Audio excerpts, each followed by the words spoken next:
अस्सलाम वालेकुम। समा पर आपको खुश आमदीद कहेंगे। सुबह से आप ये खबरें देख रहे हैं कि वो मुज़ाकरात जो 20 से 22 घंटे तक जारी रहे, पाकिस्तान ने मुआवनत की, अमेरिका और ईरान की सालसी की, साथ बैठा कि वो झगड़ा जो बहुत अरसे से चल रहा है उसे किसी तरह निपटा लिया जाए, बेनतीजा ख़त्म हुआ है। बहुत से तज्जिए, बहुत से तबसरे इस पर होना शुरू हो गए हैं, क्या निकाला जाए इसमें से, क्या ना निकाला जाए, मगर ये कहना ज़रूरी है कि ग्लास आधा भरा है। बातचीत चलेगी। फुल एंड फाइनल ऑफर अभी भी मेज पर मौजूद है, क्योंकि कशीदगी 45-47 साल पुरानी है। 40 दिन की जंग के बाद एक मेज पर बैठना, अपने इख्तिलाफात को सामने रखना, अपने खदशात को रखना, तवक्कुआत को रखना और फिर ये रिजर्वेशंस रखना कि हम किस तरह इत्मीनान करें, कुछ तो हुआ है। बातचीत आगे तो बढ़ी है, एक दूसरे से आमने सामने गुफ्तगू तो यकीनन हुई है, मगर आने वाले दिन बताएंगे कि ये डिप्लोमेसी कितनी कामयाब रही। पाकिस्तान का किरदार, जिस पर सब बहुत होपफुल हैं, दुनिया नजरें लगाए बैठी है कि जो 14 दिन दिए गए थे सीज फायर को, वो मुकम्मल होने में भी अभी 8 से 9 दिन बाकी हैं। ये 8 से 9 दिन कितना परमानेंट सीज फायर की तरफ दुनिया को लेकर जाएंगे। और जितनी गुफ्तगू दोनों जानिब से सामने आई, नायब सदर अमेरिका जेडी वैंस ने जो गुफ्तगू की, बड़ी अहम निकात हैं, छोटी छोटी बातें और जुमलों के अंदर ये तवक्को मौजूद है कि वो भी हतमी तौर पर कुछ पॉजिटिविटी इसमें चाहते हैं। और वो ये कह कर गए हैं कि फाइनल एंड बेस्ट ऑफर छोड़कर जा रहे हैं। कहीं उन्होंने ये नहीं कहा कि बातचीत खत्म हो गई, उन्होंने कहा कि हम एक एग्रीमेंट पर पहुंच नहीं सके, मगर एग्रीमेंट पर पहुंचने के वो मुतमन्नी जरूर हैं। इसी पर गुफ्तगू करेंगे कि 28 फरवरी को जो कुछ खत्म हुआ था, कम अज कम हम ये कह सकते हैं कि वो मेज दोबारा सज गई है, बातचीत आगे बढ़ी है और दोनों जानिब ये चाहते हैं कि नतीजा खेज हो सके। मगर जाहिरी बात है, इतने इख्तिलाफात के बाद हम किस तरीके से फौरी तौर पर कह दें कि हमने आपकी पूरी की पूरी बात मान ली या आपकी डिक्टेशन को सुन लिया, ये वो नुक्ता है जो ईगोज़ को ज़रा समझना और समझाना मुश्किल हो जाता है। इसी पर गुफ्तगू रखेंगे। हमारे साथ हैं तलत हुसैन साहब, एजाज अहमद साहब और आमिर अहमद खान साहब। तलत साहब, आपकी जानी बातें हैं। यकीनी तौर पर कल सारा दिन ये रहा, दुनिया की नज़रें यहाँ थी कि एक आर्जी सीज फायर हुआ है, किसी ना किसी तौर मुज़ाकरात होने चाहिए, नतीजा निकलना चाहिए, क्योंकि दुनिया की मईशत अफोर्ड नहीं कर सकती इससे ज़्यादा नुकसान। और बहुत से मुल्कों ने, दोनों मुल्कों को यह पैगाम भिजवाया कि आप एक दूसरे के साथ कुछ ना कुछ तय कर लें। 18-20 घंटे के एक हाई लेवल मुज़ाकरात हुए हैं जो इससे पहले नहीं हुए गुज़िश्ता 40 साल में इन दोनों मुल्कों के दरमियान। आपके ख्याल में क्या कहा जा सकता है कि एक बड़े सिफारती अमल की शुरुआत पाकिस्तान में इस्लामाबाद टॉक्स में हो गई है? देखिए, मैं आपको बतौर रिपोर्टर खबर दे सकता हूँ इस्लामाबाद से। आपने कल सारा दिन की बात की, सारी रात भी उसके अंदर लगी और उसके बाद सुबह का जो मूड था उसके अंदर थोड़ी सी कड़वाहट आई या उसके अंदर डिसअपॉइंटमेंट थी जब जेडी वैंस ने प्रेस कॉन्फ्रेंस के अंदर बताया कि किस तरह ये बेनतीजा साबित हुए। उन्होंने लफ्ज़ फेलियर इस्तेमाल नहीं किया, बेनतीजा उन्होंने कहा कि इनकन्क्लूसिव है, हम किसी मुआहदे पर नहीं पहुंच सके, एग्रीमेंट पर नहीं पहुंच सके।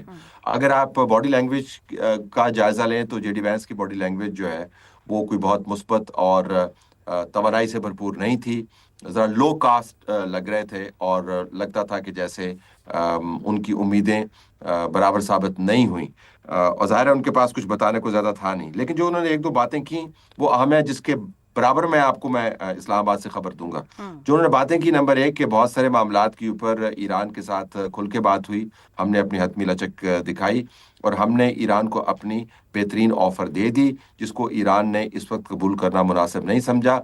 वो बता आपको ये रहे हैं कि अब बॉल जो है वो ईरान के कोर्ट में है। उसके बाद जो 2-3 घंटे थे उसके अंदर आपने मूड देखा, इस्लामाबाद के अंदर स्पेकुलेशन हुई कि ये टॉक्स जो हैं वो बेनतीजा साबित हुई।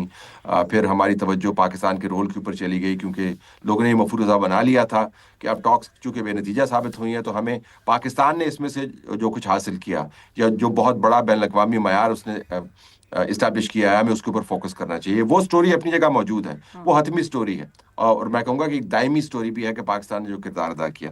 लेकिन ये स्टोरी आयशा मैं आपको बता सकता हूँ ख़त्म नहीं हुई। जो सरकारी ज़राए हैं उनसे फिर हमने राब्ता किया, हमने कहा कि 2-3 चीज़ें हमें समझ नहीं आ रही। जेडी वैंस तो चले गए हैं, अभी विटकॉफ जो हैं वो इस्लामाबाद के अंदर मौजूद है, उनका जहाज़ टारमेक पे खड़ा है। अभी जेरेड कुश्नर जो है वो इस्लामाबाद के अंदर मौजूद हैं। अभी अमेरिका का आधा जो डेलीगेशन है वो इस्लामाबाद के अंदर मौजूद है। ईरानियंस का डेलीगेशन इस्लामाबाद के अंदर मौजूद है। ईरानियन की टेक्निकल टीम्स इस्लामाबाद के अंदर मौजूद हैं और जिस जगह पर बातचीत का अमल चल रहा था वो जगह भी आपने सिक्योरिटी के लिए अभी उससे क्लियरेंस उसकी वापस नहीं ली और वो अभी सिक्योर जगह है। तो आप बताएं कि मामला चल क्या रहा है। उन्होंने हमें 4-5 नुकात दिए।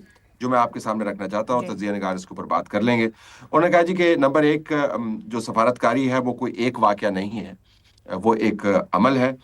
इस अमल को शुरू करने के लिए आपको 18 फरवरी को वापस जाना चाहिए। 18 फरवरी को ये अमल टूट चुका था, पाकिस्तान ने इसको बहाल किया।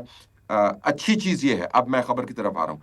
अच्छी चीज़ ये है कि ये बातचीत का अमल जो है, जो शुरू हुआ, ये ख़त्म नहीं हुआ। ये बातचीत का अमल खत्म ख़त्म नहीं हुआ। नहीं हुआ। और अमेरिका के नायब सदर ने ये कहा कि हमने ईरान को अपनी ऑफर दे दी है। फिर उन्होंने हमें बताया कि जो जंगबंदी है वो अभी अपनी जगह पर मौजूद है, 8 दिन उसके अंदर बाकी हैं। ईरान और अमेरिका के दरमियान बहुत सारे मामलात के ऊपर मामलात इकट्ठे हो चुके हैं। इसके ऊपर इत्तफाक राय भी हमें नजर आता है, और हम ये उम्मीद करते हैं कि ये जो अमल है जारी रहेगा। ये बड़ी अहम बात है कि अभी पाकिस्तान की जो सरकारी ज़राए हैं, जो इन टॉक से बराह रास्त मुंसलिक रहे हैं, जो मीडिएशन के रोल में भी मुंसलिक रहे हैं, वो हमें बता रहे हैं कि उनकी नज़र में उम्मीद मौजूद है, प्रोसेस अपनी जगह पर मौजूद है। तो जेडी वैंस ने जो इस्लामाबाद टॉक्स का एक वाकया है, एक अमल का एक हिस्सा है, उसके बेनतीजा होने की बात की है। तमाम अमल को रद्द नहीं किया गया। और साथ आप ये भी देखें, अमूमन ईरानियंस की तरफ से झट से जवाब आता है। ये हमने देखा है कि क्योंकि ये सारी मीडिया वॉर भी है, इसके अंदर ईयर्स एंड आइज की वॉर भी है, माइंड्स एंड हार्ट्स की वॉर भी है, तो ईरानियंस चूकते नहीं हैं जवाब देने में।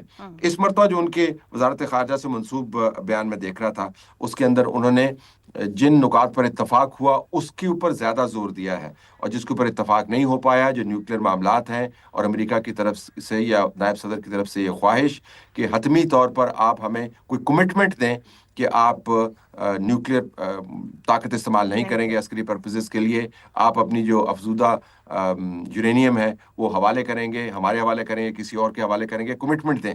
वो कमिटमेंट मौजूद नहीं है, लेकिन अमल जो है वो अपनी जगह पर है, तो उन्होंने भी इसको रद्द नहीं किया। तो जो आपको लगता है माहौल, वो जेडी वैंस की प्रेस कॉन्फ्रेंस के बाद जो 3 घंटे थे, ये जब बात हमने सुनी थी, इसके बाद आपको एक नया जाविया मिलता है ये देखने के लिए कि इन टॉक्स का मुस्तकबिल क्या है। अभी किसी ने जंग बंदी को तोड़ने की बात नहीं की, अभी किसी ने टेबल से उठे हैं जेडी वैंस, लेकिन टेबल के पलटाने की बात नहीं की। और जिन टीम्स का मैं जिक्र कर रहा हूं वो अभी भी इस्लामाबाद में मौजूद है।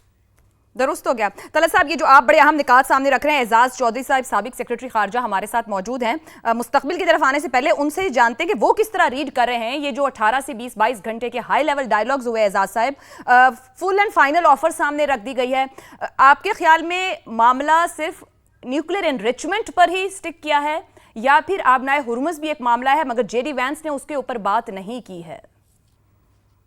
जी बहुत शुक्रिया। मैं तलत साहब की असेसमेंट से मुतफिक हूँ कि ये मुज़ाकरात एक पेचीदा मसले पर हैं और ये उसकी शुरुआत है। इन्हें भी इस आला सतह पर बड़े अरसे बाद ये दोनों ममालिक ने एक दूसरे के सामने बैठकर उनको अपनी अपनी तजावीज़ भी दी हैं, अपनी शराइत भी बताई हैं, और अपनी जो लिमिटेशंस हैं, हदूद हैं, वो भी बता दी हैं। तो अब इन दोनों को नेचुरली वापस जाना है, अपने अपने उसके ऊपर काम करना है।